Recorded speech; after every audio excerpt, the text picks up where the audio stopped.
Who is the real James Bond?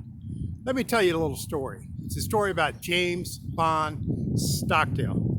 James Bond Stockdale served in the military during the Vietnam War. He was a prisoner of war in the Hanoi Hilton for 8 years. Now get this, during those 8 years, 4 of those years, he was in solitary confinement.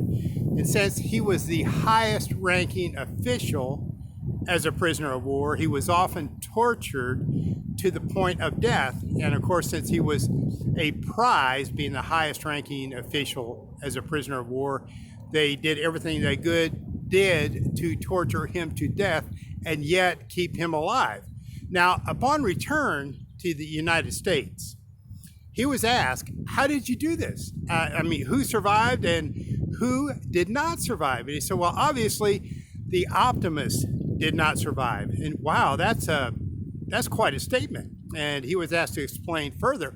Well, those folks that thought, okay, we'll be out by Thanksgiving. Thanksgiving came and went, and they were still a prisoner of war. Well, be out by Christmas. Christmas came and went, and they were still a prisoner of war. Then Easter. Now you get the picture. Those prisoners of war quit.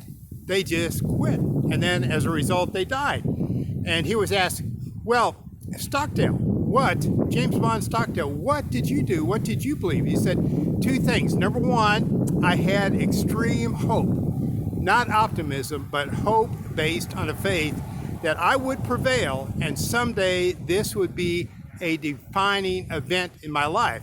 And well, what was number 2? Number 2 was I faced the brutal reality of my current situation. Think about that. Number 1, extreme hope, extreme faith in a positive outcome. Number 2, face the brutal reality of where you currently are. What does that make possible? It's a great, great story. It's a true story. Today, it is called the Stockdale Paradox, and we thank him for his service. Let me ask you this. Number 1, do you have extreme hope that you will prevail?